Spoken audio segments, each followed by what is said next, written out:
muitas vezes eu fico me questionando, né, em meus pensamentos, nas minhas meditações, de como isso se dará, né?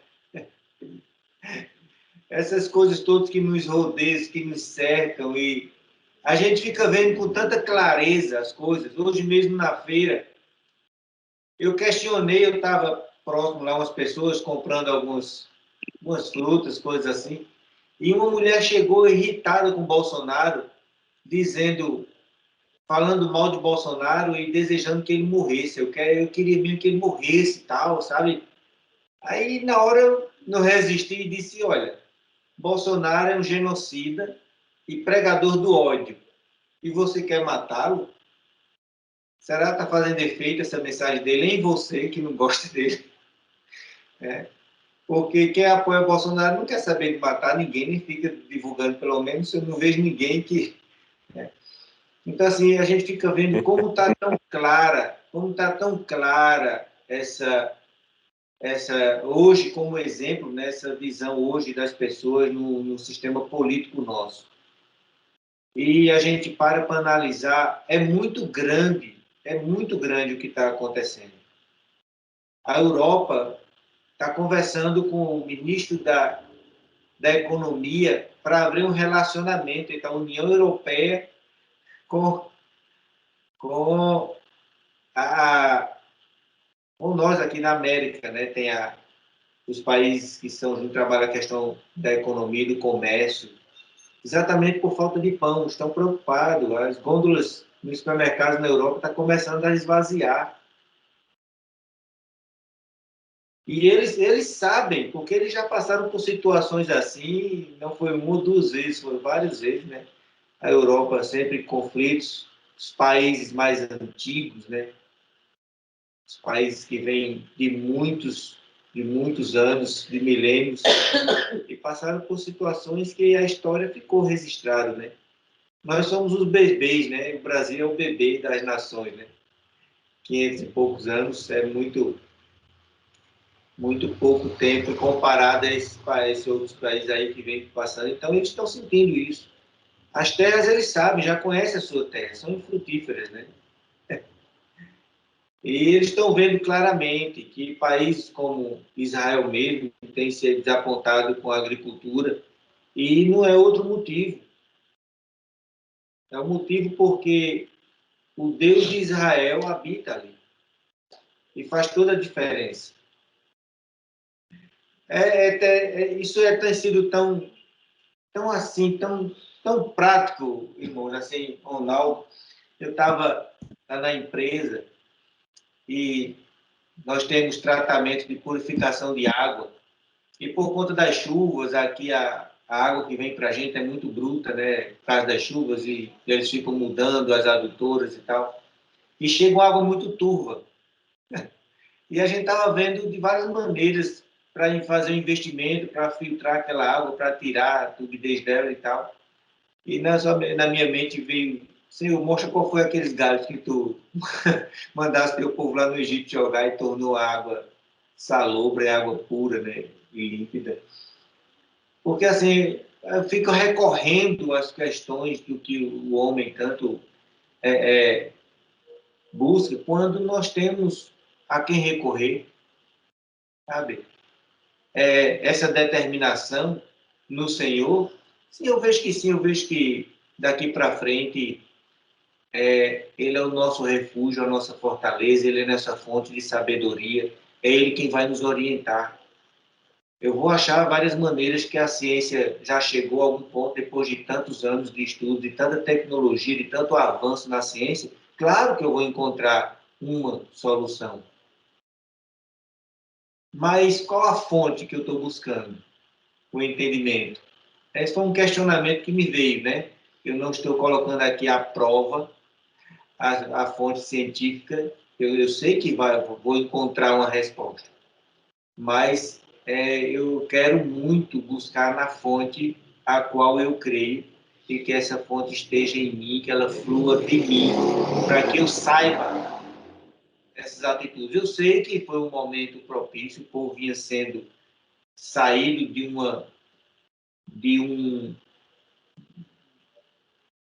da prisão, né, do Egito, estavam sendo libertos depois de vários anos, 400 anos presos lá no Egito, e estavam tentando tirar os 400 anos de Egito dele num deserto, na provação. E ali, para curar a sede daquele povo, o Senhor fez algo maravilhoso, e com os galhos lá de alguma árvore, tornou a água límpida, mineral, uma água pura, e todos beberam e se saciaram. Eu vejo que logo, logo, algo nesses termos tende a nos assolar também. De alguma forma, precisamos dessa água viva para matar a sede das nações. Interessante você falar da questão da fome na Europa, né? Não sei se vocês viram a reportagem essa semana falando das pedras da fome. As pedras da fome, eu vi, Paulo. Quer dizer, os rios foram baixando tanto, né? E chegou a um nível que mostraram umas pedras e o pessoal do século XV, XVI, XVII, sei lá, Antigos, né? escreveram lá, se vocês viverem, chorem, né? Porque quando o rio baixou tanto, quer dizer, o rio está tão baixo, seca, a produção caiu, quer dizer, o pessoal começou a passar fome, né? E agora, novamente, chegou esse nível de água, né? Então, quer dizer, começou realmente a haver uma preocupação muito grande na Europa, né, com relação a isso. Muita queimada, muita seca, pouca água. E realmente, essa tendência de falta de alimentos, né, está muito marcante lá. E acho que, mais uma vez, entra o Brasil aí, né, com esse celeiro.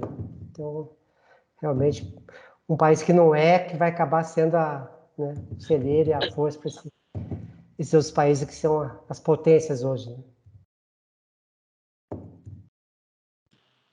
Dispõe-te, resplandece, porque já vem a tua luz. Amém. Amém. Amém. Interessante, irmãos, que a expressão Brasil, celeiro do mundo, foi em época de ditadura, né? A tal ditadura Vargas. Ele usou como slogan, né, da sua campanha naquela época.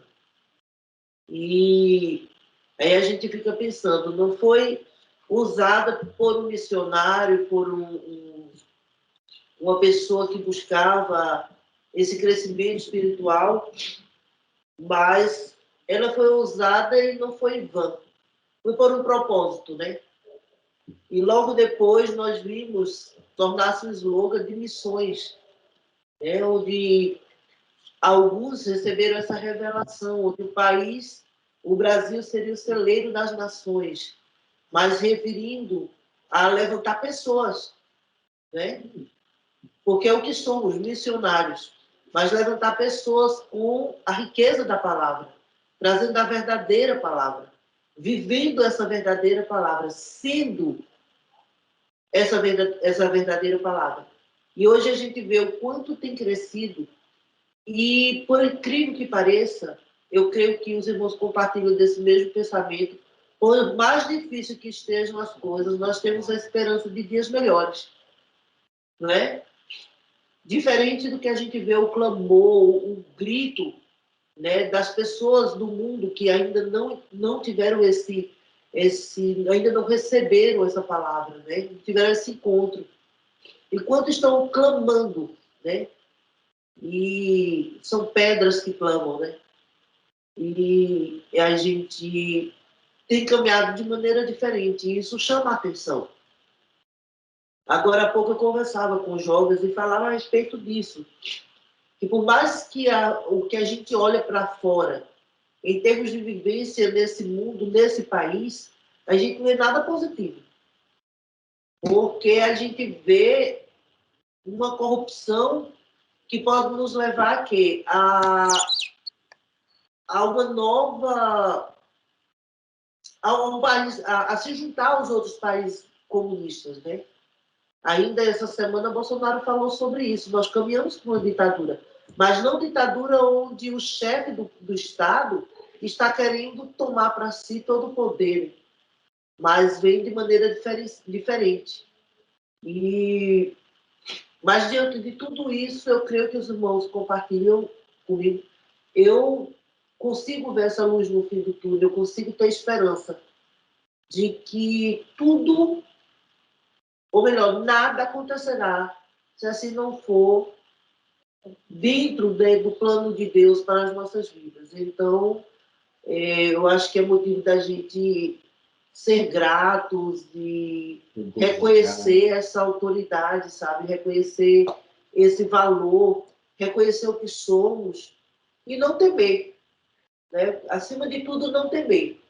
Para que temer se nós temos no comando o comandante dos comandantes, né?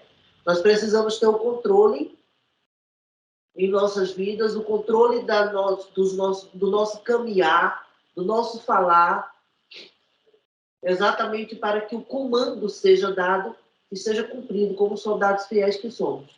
Então, essa expressão ela se tornou mais viva em nossas vidas.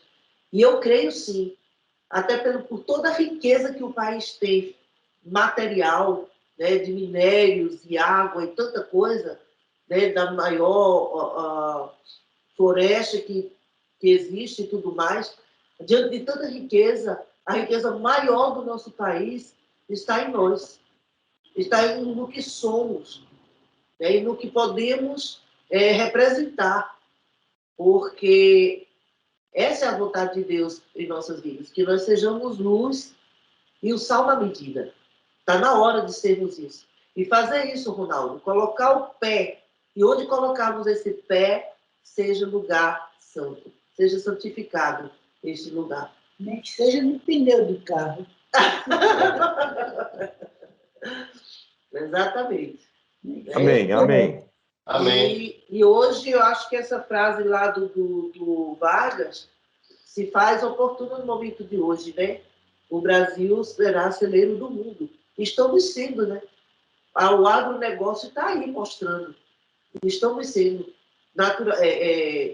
fisicamente, né? Na realidade. Estamos sendo. Quanto outros países estão sendo abençoados pelo nosso agronegócio. E a gente precisa dar continuidade disso. E a nossa continuidade é exatamente isso. Sermos esse instrumento nas mãos de Deus, em oração, em perseverança, em confiança, em prosperidade, sim, de conhecimento da palavra, de vivenciar essa palavra até que alcancemos outras pessoas, né? Que elas venham também ter esse mesmo prazer, essa mesma alegria que está no nosso coração. Amém. Amém. Amém. Semana abençoada a todos. Amém. Amém. Bênçãos aí a todos. Forte abraço a todos, uma semana maravilhosa na presença do Santo Espírito. Amém. Amém. Amém.